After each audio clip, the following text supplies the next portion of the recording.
Hey everyone, welcome back to another episode of the In Between Podcast. I'm your host, Elizabeth Cheney. Very happy to have you here. So glad you found the pod. So glad you came back to it. Whichever way you may be and how you found yourself here, I'm happy to have you. So welcome. I hope you all had a wonderful last week. What was it? Valentine's Day. If you haven't already, do so. You need to go listen to last week's episode. It was a banger, if I do say so myself. Yeah. Did you not know podcasts can be bangers?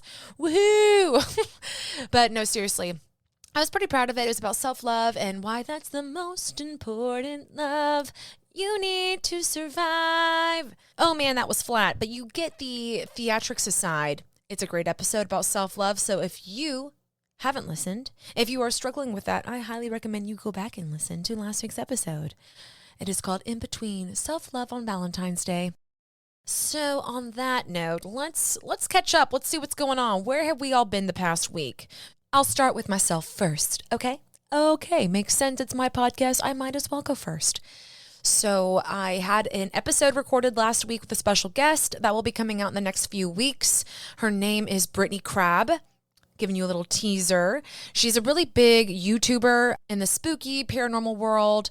So we talk a little bit about what got her into that, and really more so it's just about her kind of breaking barriers, so to speak, branding barriers really, because her personal brand is completely opposite than what you would think somebody in that world, that space would be.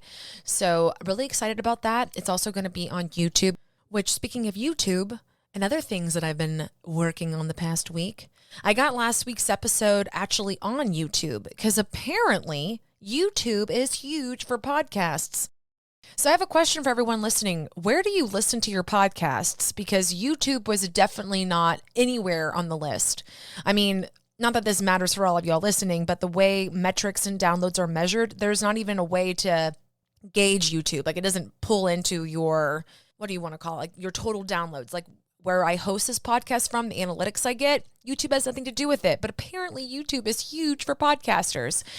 Even if you don't have like an actual visual with it. Like you are the person, like we're filming yourself. So I made an audiogram, like a little audio template of last week's episode.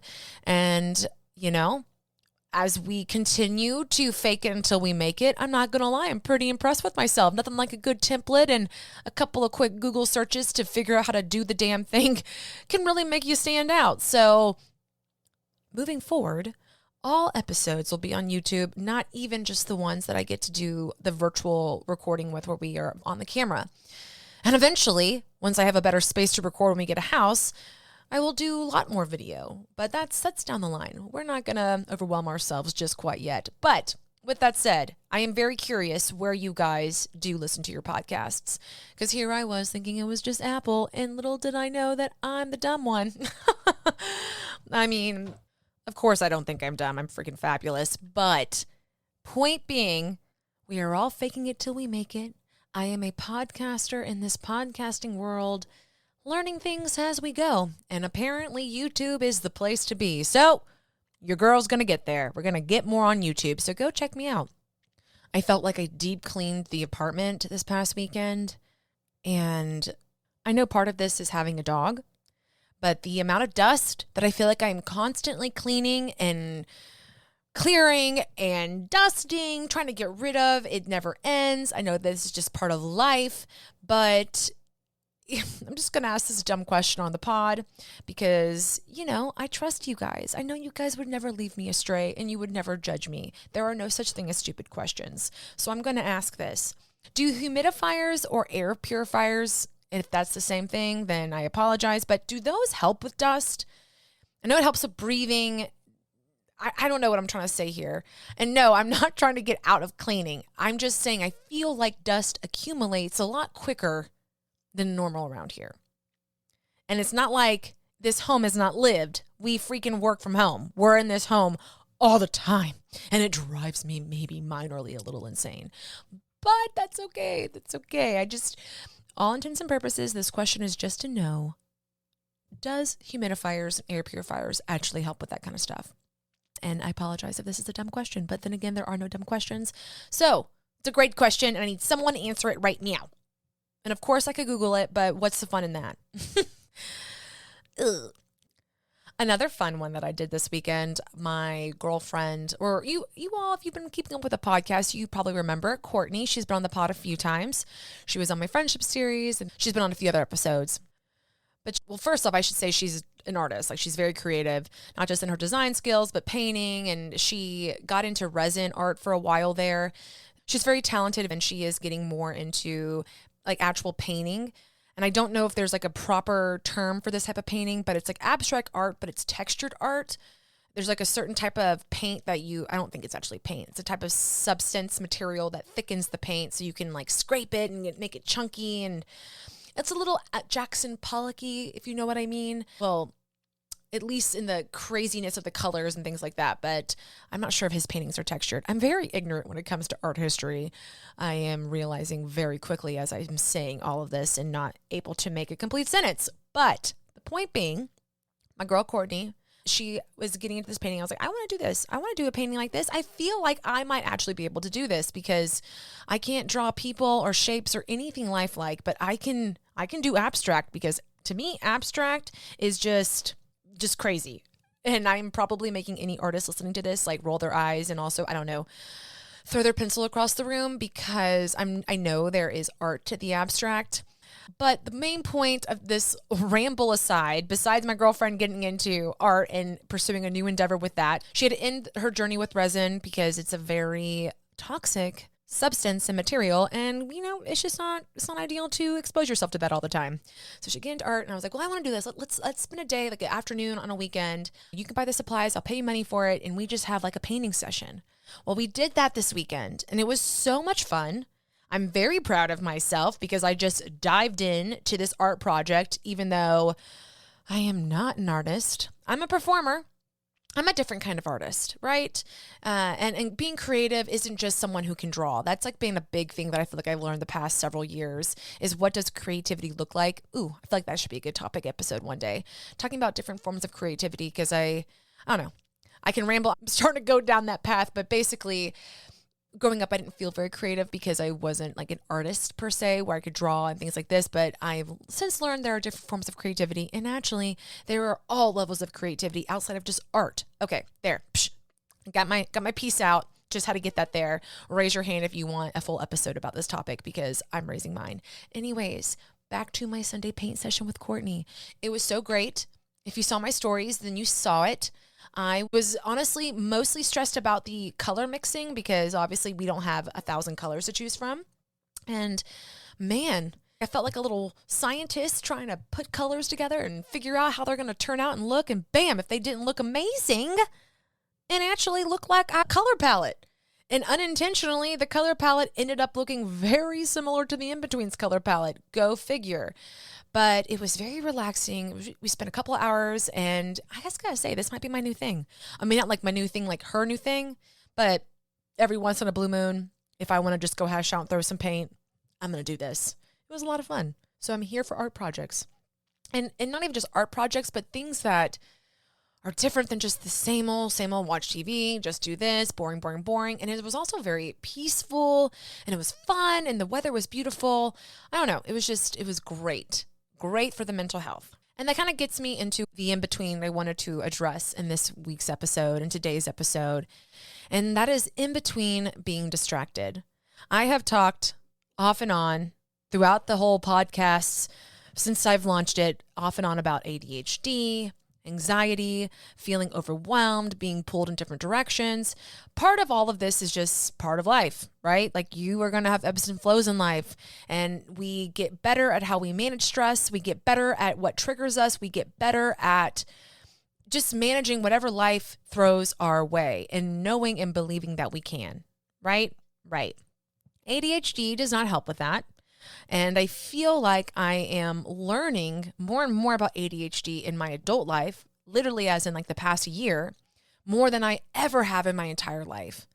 And all these things that I judge myself for, I put pressure on myself for, all these things that I felt less than about, are all actual things that are just part of what comes with the territory of having ADHD. So feeling distracted, feeling like you're being torn into 12 different directions all the time. Another big thing for me is, I don't know if anyone else who struggles with ADHD, but honestly, I think it extends past just ADHD. It's also like this hustle culture that we live in. And it's, sometimes I'm scared that I'm going to forget something. Like my thoughts will go off in multiple directions, and then I become distracted by the things I need to do. And then I end up not sure of where I need to begin. Honestly, it's like I'm paralyzed by the task itself. Does anybody else feel that way? You know the phrase, I don't know what I don't know? Like that is literally what I'm saying here. I don't know what I don't know, and that concerns me. It's not that I feel like I need to know everything, but it's just the stuff that I need to know, to do what I need to do the things on all my to-do lists and all the things in my work to-do lists. I don't know what I don't know, and that's concerning. So with my mind, I feel distracted because I feel like I'm going to forget something. I'm getting pulled in all these different directions, starting tasks, incomplete tasks.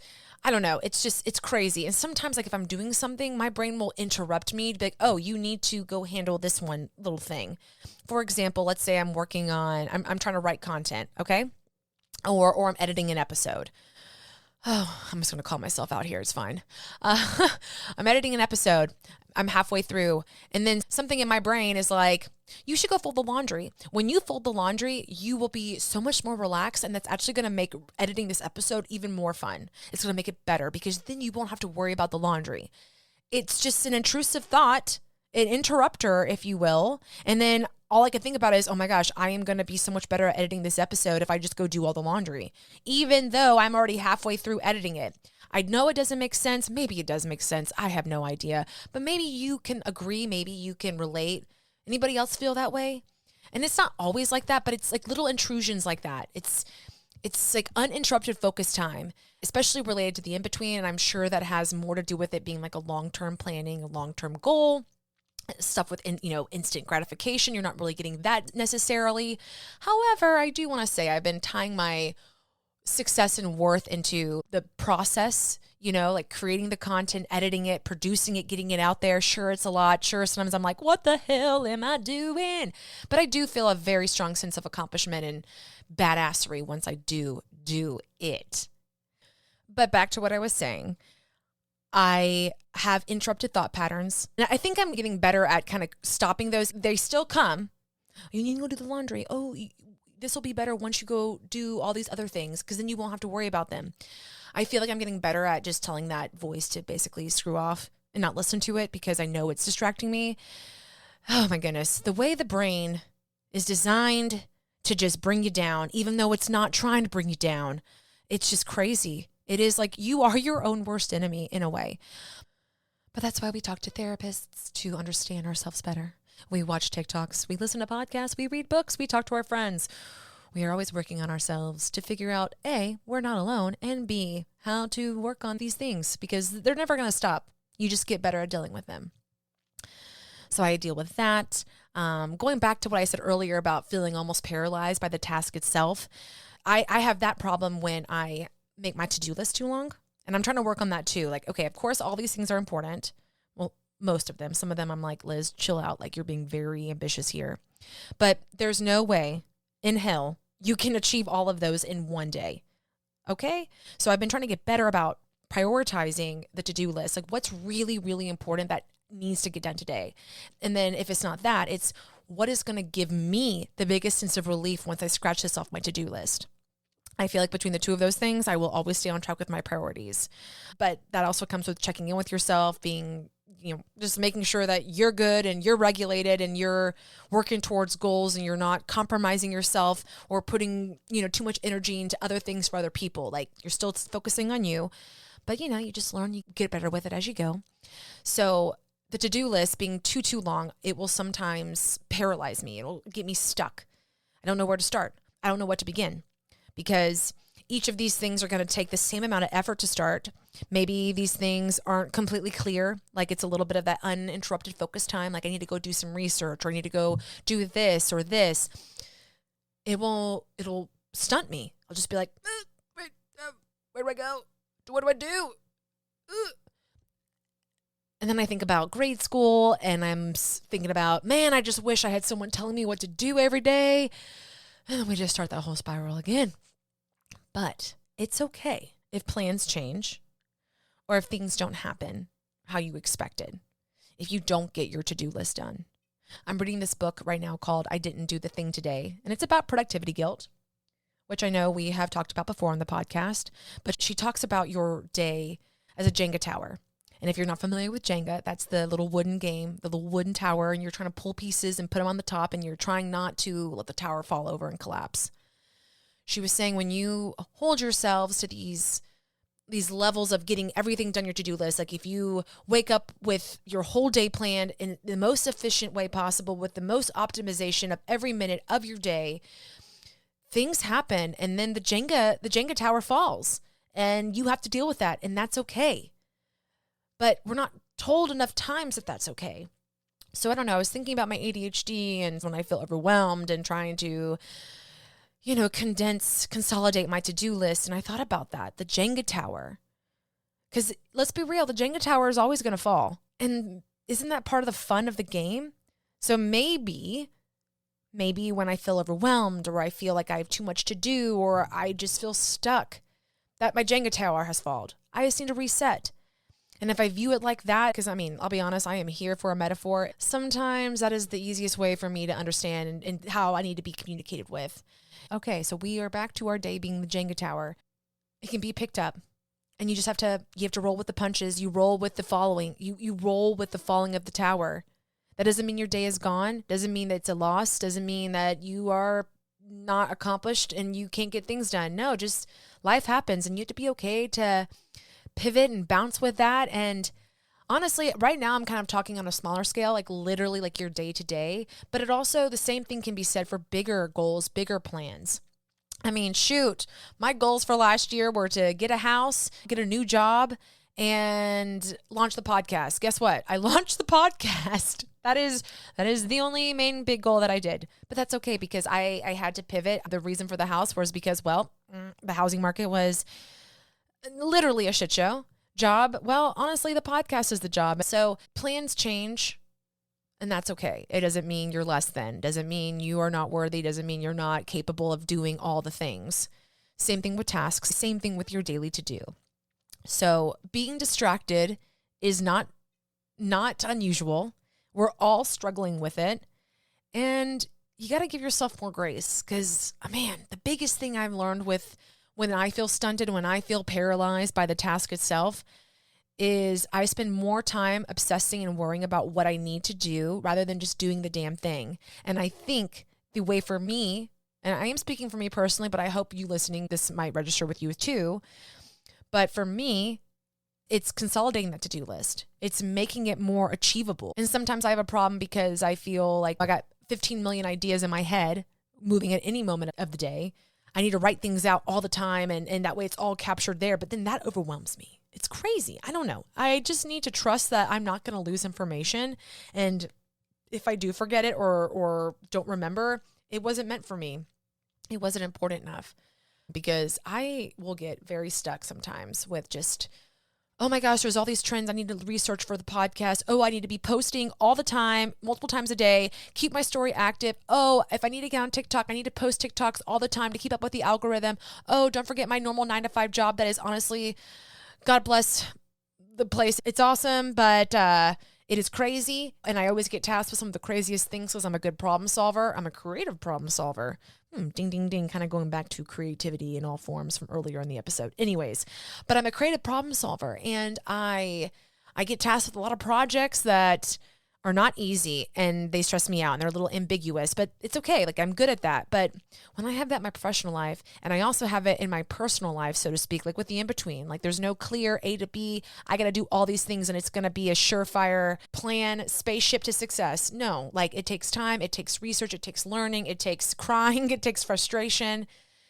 It takes just trusting the process, trusting that I'm going to figure it all out, and that should be enough. So I have so many, how do I say this? Ambiguous, just to keep using that word, ambiguous things, tasks, projects in my personal, professional life. I feel constantly overwhelmed. And it's truthfully not that I'm overwhelmed. It just gets hard sometimes. I still rock and roll, but I might be a frenzied ball of stress. Case in point, panic attacks, stress attacks. But I'm working on that because my priority is me. And I as good as I am when I know what I need to know. Ooh, that was good. That was good. So with all everything I'm saying, like it can also filter into my anxiety, right? And anxiety is pretty much, it's uncertainty. When you're feeling anxious, it's because you're uncertain, you're nervous, you're scared. And I know those are kind of bigger terms, but for the lack of better words, that is exactly what anxiety is. So I was talking to somebody about affirmations who is a big manifester, a big believer in affirmations and how it helps your day and, kind of set your mood for the day. Because apparently, and I don't know the science behind this, but the first 10 minutes when you wake up, your brain is very impressionable. It kind of sets the course for the day. So with this feeling of being distracted, feeling like I'm pulled in all these directions, oh gosh, what am I going to do today? What do I need to accomplish? Okay, here's my to-do list, but I have to leave room for wiggle room, like in case something falls through the cracks or in case I get a phone call that I got to handle that's, Luna ruptured her anal gland or some shit. Life happens. So in the past few days, so I can't say I've been doing this for a long time, but in the past few days, I have, right before I go to bed, I write affirmations. I say affirmations in my head, but this is the big key difference. Instead of saying things like, I will be organized, I will be accomplished, I will get through this project, I will be a podcaster, I will get a new job, I will buy a house. I've changed it to, I am buying a house. My podcast is growing. I am successful. There is a new job out there for me. I asked my therapist if I was crazy because I said, hey, there's something to these affirmations. We were talking about talking to yourself kindly, how that can help, how it can, be more self-love. That's very important, right? But I was talking to her about how the difference in will be versus I am, that statement, how it made me feel. It was almost like I could feel the physical difference.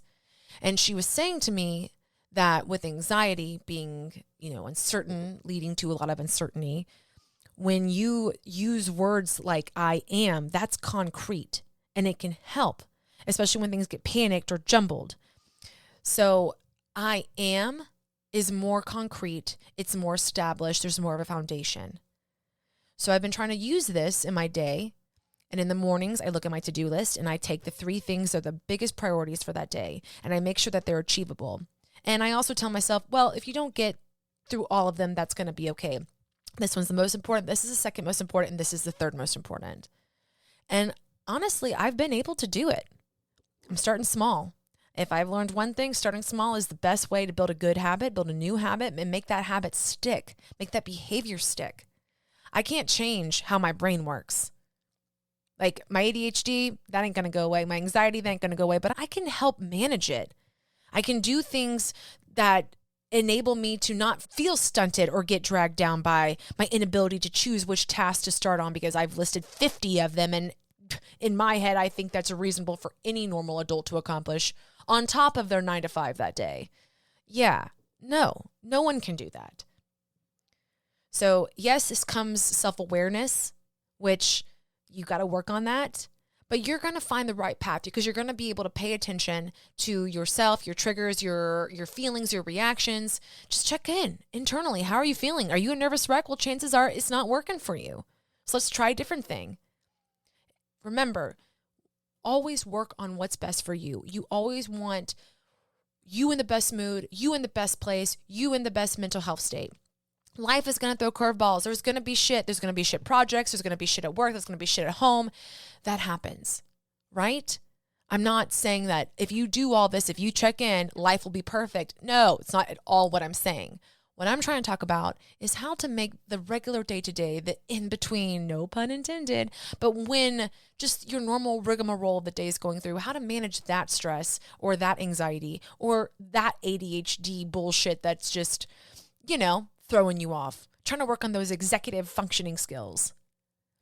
You work on those so when those other big things happen, when you do have the shit sandwich at work or you do have the shit storm at home, you can manage them a little bit better because we're not going to be triggered or paralyzed from just normal little bitty, day-to-day things. So being distracted, and honestly, we know it's not going to ease up.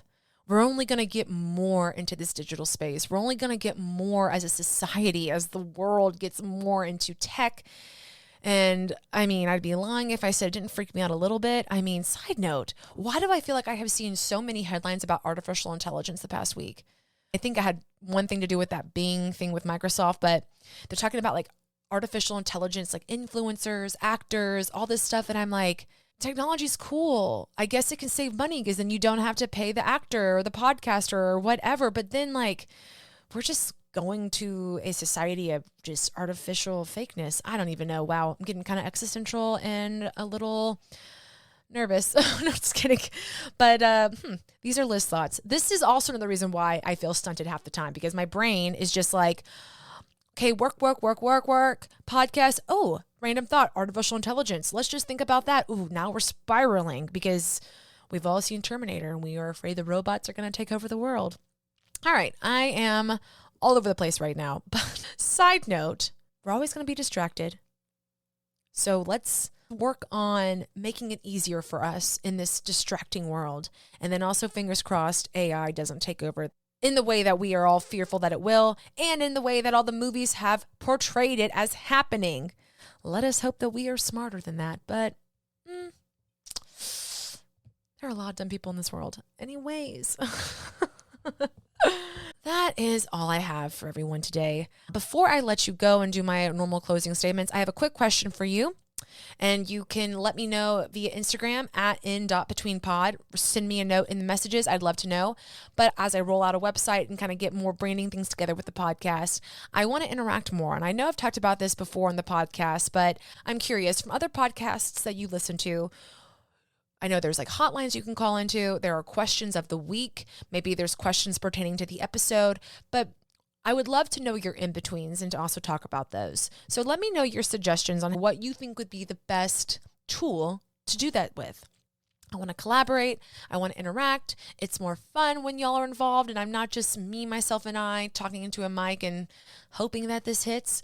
But seriously, I would love to know. So send me your suggestions. Do we do voicemails? Do we do questions of the day? No, questions of the day. I do not have the bandwidth for that. Questions of the week, questions of the month. I don't know. Is it something separate? All I know is I want to know your in-betweens. So send those my way. And if you enjoyed today's episode, or shoot, if you're just enjoying the pod, I would love for you to leave me a review. Yes, you can leave a review anywhere you listen to your podcast. That means including YouTube, apparently. YouTube is the thing, y'all. So go like, subscribe, follow on all the places, YouTube, Apple, Spotify, wherever. And you can find me on Instagram at in.betweenpod. And you can find me on TikTok at the In-Between Podcast. Well, I hope you all have a fabulous rest of your week and you're not distracted. And if you are, well, you just rewind that to-do list and reset it. But I know you can do it. I believe in you because I mean, shoot, we're all fabulous and we are the best versions of ourselves, or at least striving to be. And that's all that matters. Love yourself above all else. And I'll see you next Wednesday for another episode of The In-Between. I'm Elizabeth. See you guys.